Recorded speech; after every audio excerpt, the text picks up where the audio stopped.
여러분 안녕하십니까?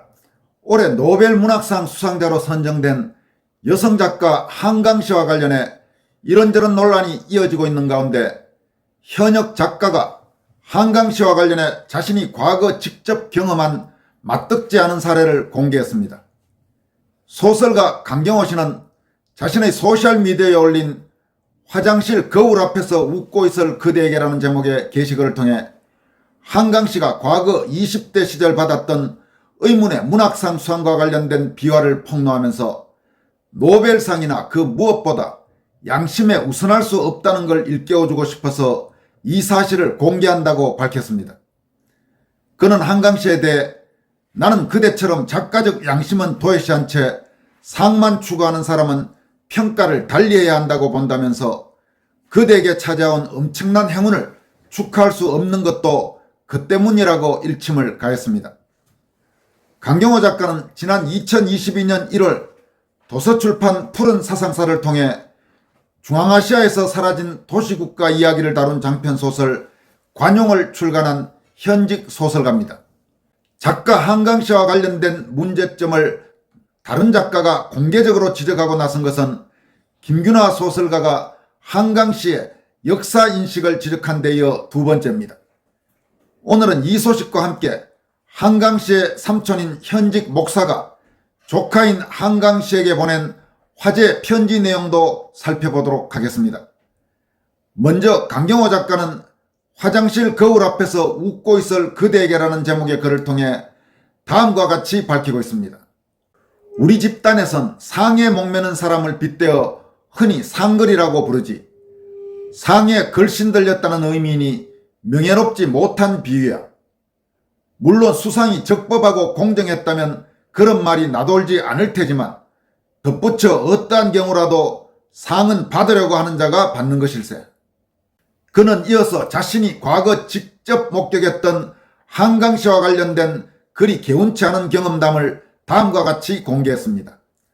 나는 사실 강물인 그대와 그대 부친에 대해 불쾌한 기억을 갖고 있어. 25, 6년 전 일인데도 아직도 잊히지 않으니 내 소심함을 탓해야 할까? 어쩌면 강물 그대도 나와 마찬가지로 그 일이 마음속 그늘로 상존해 있을지 몰라. 그럼 얘기해 볼까? 그대의 문학상 수상과 관련한 얘기이고 그대와 그대 부친의 도덕성에 대한 얘기일 수도 있어. 모 문학단체에서 주관하는 한국소설문학상 시상식이 서울 모처에서 열렸었지. 참석자도 7, 80명에 이를 정도로 성황을 이뤘고 한국소설문학상은 예나 지금이나 그 단체 회원 중 문학적 업적이 있는 중견 내지 중진소설가에게 주는 상이고 상금도 없다시피 하지. 그런데 말이야, 당시 황당하게도 당시 수상자가 강물 그대였던 거야. 그대 이름이 호명되는 순간 장내가 술렁거렸지. 그도 그럴 것이 수상자가 회원이 아닌데다 생전 듣도 보지도 못한 사람이기 때문이야. 기실 그때 극소수의 소설가들만이 그대가 출판사에 다니며 소설을 쓰는 무명작가로 알고 있었지. 그것도 그대의 부친 이름에 얹힌 까닭이고 나이 또한 20대 후반으로 젊었었지. 여러분, 여기에서 강경호 작가가 강물 그대라고 하는 것은 한강 씨의 이름을 빗대서 하는 말입니다. 그리고 계속 나오고 있는 그대 부친이라고 하는 것은 전남 장흥 출신의 소설가인 한성원 씨, 그러니까 한강 씨의 부친을 가리킵니다. 강경호 작가의 지적을 이어갑니다. 게다가 더욱 납득이 안 되는 건 전례 없던 상금 300만 원까지 그대에게 부상으로 주어진 거야. 그 상금은 회원 60명분의 연회비에 해당돼. 지금 생각해도 그대나 그대의 수상작인 아기 부처가 한국 소설 문학상을 받을 만큼이나 문학적 성취나 수준은 아니라고 봐. 지금 강 작가가 지적하고 있는 것은 과거에 한강 씨가 그 상을 받을 때 모든 면에서 한강 씨가 상을 받을 수 있는 상황이 아닌데 상을 받았고, 더구나 원래 그 상은 상금은 거의 없었던 상인데 한강 씨가 받을 때는 상금 300만 원까지 주어졌다는 겁니다. 강 작가는 이어서 자신이 그 당시 이의를 제기했던 상황을 설명합니다. 시상식 참석 회원 중 유일하게 내가 일어나 이의를 제기했지. 회원도 아니고 문학적 성취도 불분명한, 게다가 그에게 상금까지 조성해 강물에게 주어야 할 당위가 무엇인지를 밝히라고 말이야. 하지만 회장이나 심사위원장을 맡은 S예대 출신 이모 씨는 해명을 하지 않았어. 그 와중에 진행자인 사무국장이 내게 자중하라고 수차 일렀고, 급기야는 근처에 있던 심사위원장의 S예대 후배인 김모 여성 소설가까지 나서서 강선생 그러다 다쳐라고 엄포를 놓았지. 잠시 뒤 그대 오빠라고 자처하는 사람도 내게 와서 주니까 받았을 뿐이다라고 되려 역정을 내더군. 피해는 우리 회원들이 봤는데 적반하장이라고 할까. 시상식이 있은 며칠 후 문학상을 주관한 회장을 개별적으로 만날 수 있었지. 점심 무렵이었어. 그때 내가 따졌어. 강물에게 편법적으로 소설 문학상과 상금을 줘야 할 이유라도 있습니까? 대답은 책임 전가였어. 이아무개가 그럴 줄 몰랐어. 그리고 시간이 흘러 서울 시내 모처 소설공원 명명식에서 이모 심사위원장과 조우하게 됐지. 내가 단도직입적으로 그에게 물었어. 선생님, 강물에게 한국 소설문학상을 준 게 온당했습니까? 그는 고개를 돌린 채 종래 묵묵부답이더군. 문단 권력자답지 않게 말이야. 강경호 작가는 이어서 한강씨의 행태를 따끔하게 나무라고 있습니다. 이제 그대 한국소설문학상 수상과 관련하여 결론을 맺겠어. 심사위원장과 그대 부친이 S예대 동문이고 절친인 점을 기회로 그대가 상을 받았다고 감히 단언할 수 있어. 부친 찬스로 말이야. 뒤늦은 충고이지만 그대가 올곧은 사람이었다면 떳떳지 못한 그 상을 그때 거부해야 했어. 지금 여기에서 계속 S예대라고 이렇게 나오고 있는데, 한강시의 부친인 소설가 한승원 씨는 스라블 예술대학을 졸업한 걸로 되어 있습니다. 아마 여기에 이니셜로 나오는 S예대는 스라블 예대가 아닌가 그렇게 추정이 됩니다. 강경호 작가는 마지막으로, 그래서 나는 그대처럼 작가적 양심은 도외시한 채 상만 추구하는 사람은 평가를 달리해야 한다고 봐. 그대에게 찾아온 엄청난 행운을 축하할 수 없는 것도 그 때문이야. 이제 와서 왜냐고? 노벨상이나 그 무엇보다 양심에 우선할 수 없다는 걸 일깨워주고 싶어서지 라고 마무리했습니다. 이어서 역시 한강시와 관련된 소식입니다. 노벨문학상 수상자로 선정된 한강의 작품 세계와 역사인식에 대한 논란이 이어지고 있는 가운데, 한강시의 삼촌인 한충원 목사가 페이스북에 쓴 노벨문학상 수상작가 한강에게 보내는 삼촌의 편지라는 제목의 글이 인터넷상에서 큰 화제가 되고 있습니다. 한강 작가의 형인 한승원 작가보다 17살 아래인 한충원 목사는 전남대 기계공학과를 나와 국방과학연구소에서 수석연구원으로 근무하다가 신학교로 진학해서 현재는 대전 행복이 넘치는 교회 기독교 한국 침례 소속이라고 합니다. 이 교회의 담임 목사로 재직하고 있습니다. 200자 원고지로 120매가 넘는 장문의 글에서 한충원 목사는 먼저 형님 가문의 영광이요 대한민국의 쾌거라면서 한강 작가의 수상을 축하하고, 한강 작가의 형인 한승원 작가가 자신에게 얼마나 큰 존재였는지를 이야기하면서 한강 작가의 어린 시절에 대한 추억을 되새겼습니다. 또 37년 전에 셋째 형님의 장례식에서 그 형님의 구원 문제로 형님과 나 사이에 큰 충돌이 일어난 후로 형님 집안과 소원하게 된 일을 솔직하게 털어놓았습니다. 한충원 목사는 노벨 문학상 수상 소식 이후로 국내에서 노벨 문학상의 권위는 물론 조카의 작품에 대한 외설성 비판과 청소년 유해성 시비가 일어나고, 5.18 민주화운동과 4.3 사건에 대한 평가 시비가 새삼 일어나고, 주한 스웨덴 대사관 앞에서 노벨 문학상 취소와 한림원 규탄 시위까지 벌어지며, 조카의 작품을 비판했던 어떤 작가가 특정 시민단체에 의해 고발되는 상황을 보면서 나는 이 나라의 장래가 심히 걱정되었다라고 밝혔습니다.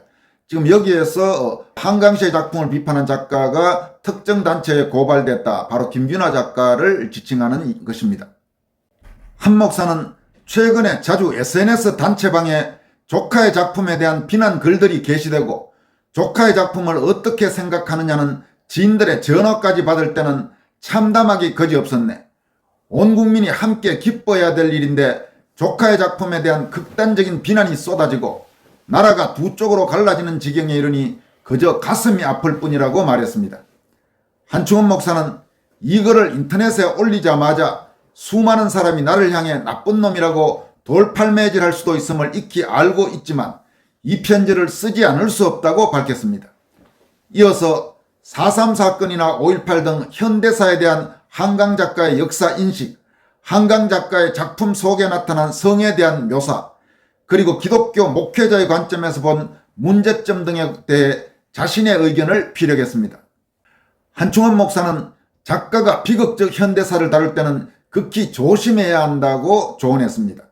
그는 제주 4.3 사건과 6.25 한국전쟁은 이념 대립의 비극적인 산물이고 5.18은 군사 독재 정권의 재탄생에 반대하다가 확대된 비극적 사건이라고 규정했습니다.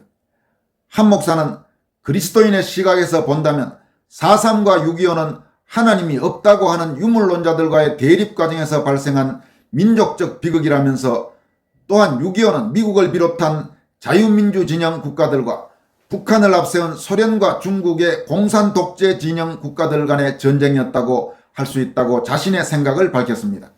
다시 말해서 그리스도교회를 인정하는 진영과 그리스도교회를 인정하지 않는 진영 간의 전쟁이었다고 보는 것입니다. 한 목사는 4.3 사건에 대해 제주 4.3은 남로당 공산주의자의 선동과 난동에 휩쓸려 선량한 시민들까지 죽임을 당한 비극적 사건이라면서 당시 미 군정은 대한민국의 헌정 수립을 반대하는 공산주의자들의 난동을 묵과할 수 없었을 것이라고 말했습니다. 그는 진압 과정에서 남로당으로 몰려 죽은 사람들이 많았다는 점을 지적하는 것도 잊지 않았습니다. 한충원 목사는 문학 작가가 비극적 현대사를 다룰 때는 극히 조심해야 하네. 그 사건을 겪은 사람들이 아직도 살아있고 서로 다른 관점들이 대척을 이루고 이해관계가 첨예한 사건을 어느 한쪽의 관점만으로 평하는 듯한 시각을 작품에서 드러내는 것은 굉장히 위험한 애라면서 잘못하면 작가는 본의 아니게 특정 집단과 세력을 지지하는 홍위병 역할을 하게 되네. 반대쪽에 있는 사람들에게는 큰 상처를 주고 그들에게서 분노를 일으키게 만든다고 경계했습니다. 한 목사는 또 국가 비상사태 속에서 평범한 시민들이 국가 공권력에 의해 불가항력의 피해를 받았다고 한다면 가해자인 경찰이나 군인이 자원해서 가해했겠는가를 생각해 보소라면서 가해자로 지목받는 군경의 입장도 생각해 볼 것을 요청했습니다. 한충원 목사는 작가는 어떤 역사적 사건 속에 처한 인물의 모습을 그리되 그 사건의 진실 여부를 밝히듯이 풀어내는 것은 지양하는 것이 바람직하다고 생각한다면서 특히 국내 현대 역사를 바라볼 때 작가의 시선이 고정된 것이 아니라 나침반의 바늘처럼 움직여 그 진실 여부에 대한 판단을 독자들에게 맡기는 것이 좋다고 생각한다고 말했습니다. 한충원 목사는 한강시의 대표작 중 하나로 꼽히는 소년이 온다, 즉 5.18을 다룬 작품을 염두에 둔 듯 5.18의 발발 원인은 몇 마디로 설명하기 어렵다면서 자신이 20대 중반에 그 시대를 살았고 5.18의 시작이요 중심이라고 할 수 있는 전남대 출신 7호학번임을 밝혔습니다. 한충원 목사는 당시에 김대중 선생이 한국에 없었다면 5.18이 일어났을까? 아마 5.18은 일어나지 않았을 것이라면서 5.18은 민주화를 염원한 시민의식에서 기인했다고 하지만 그 원인을 한두 가지로 말하기는 쉽지 않다고 지적했습니다. 여기에서 김대중 선생 부분에는 작은 따옴표 싱글 쿼터를 달았습니다. 그러니까 호남 지역에서 그 당시 김대중에 대해서 많이 부르던 호칭 김대중 선생이라는 표현을 객관화했다고 할 수 있습니다.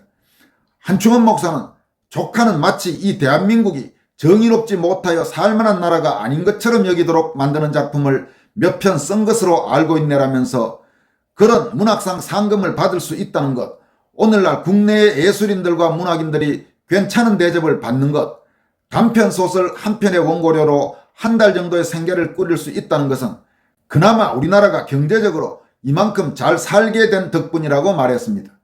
그러면서 이제 문학 작가들도 이념이나 지역 갈등을 부추겨 정치적 이익을 얻으려는 정치인들의 새머리에 영합하는 듯한 작품을 쓰지 말고 공평한 자세로 써야 할 것으로 생각하네라면서 과거의 상처를 헤집어 파는 듯한 시각으로만 쓰지 말고 이제는 양쪽의 피해자들을 위로하는 마음으로 쓰면 좋겠네라고 말했습니다.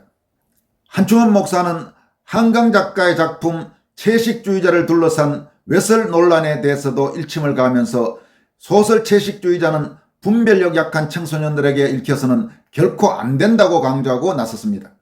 한 목사는 형부-처제의 관계 및 장면 묘사는 아무리 작품의 구성상 필수 불가결한 내용이라 할지라도 작품의 극히 일부라 할지라도 충분히 비판받을 만하네라면서 나의 어린 시절에 우리의 어머니들이 미혼 딸한테 결혼한 딸 집에 놀러가지 말라고 당부하셨던 뜻은 무엇일까?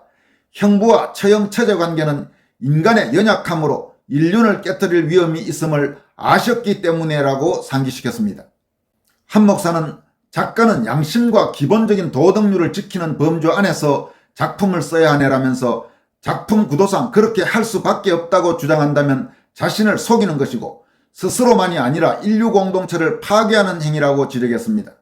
그는 그렇게 될 수밖에 없다는 상황윤리로 폐륜적인 것이 정당화된다면 근친상간행위도 수간행위도 심지어는 인육을 먹는 범죄행위도 얼마든지 시적이고 서정적인 문체로 미화시킬 수 있네라면서 그것은 타락의 극치네. 그런 작가는 인류 공동체 속에서 살아가길 포기한 사람이라고 지탄받을 만하네라고 지적했습니다. 한충원 목사는 소설 채식주의자는 혈기왕성하고 절제력과 분별력이 약한 청소년들에게 읽혀서는 결코 안 된다고 생각하네. 어른들에게도 추천하기가 두려운 작품으로 여겨지네라면서 노벨 문학상 수상 작품에도 나오는 폐륜 관계니까 괜찮을 것이라는 왜곡된 윤리의식과 성관념을 청소년들에게 심어주고 모방범죄도 부추길 수 있네라고 지적했습니다. 한충원 목사는 그렇지 않아도 우리에게 절망을 안겨주는 일들이 진전이 나게 많이 일어나고 있는 이 세상에 어둠과 절망을 던져주는 작품이 아니라 세상을 밝게 비춰주고 세상 사람들에게 소망을 안겨주는 작품을 쓴다면 얼마나 좋겠는가라고 당부하면서 30년 동안 수많은 작품을 쓰느라 너무 수고했으니 이제는 쉬엄쉬엄 밤하늘의 별들을 바라보고 아름다운 자연을 즐기며 건강하고 행복하게 살길 바라네라는 기원으로 조카인 작가 한강씨에게 보내는 글을 마무리했습니다. 지금까지 권순할TV였습니다. 여러분 고맙습니다.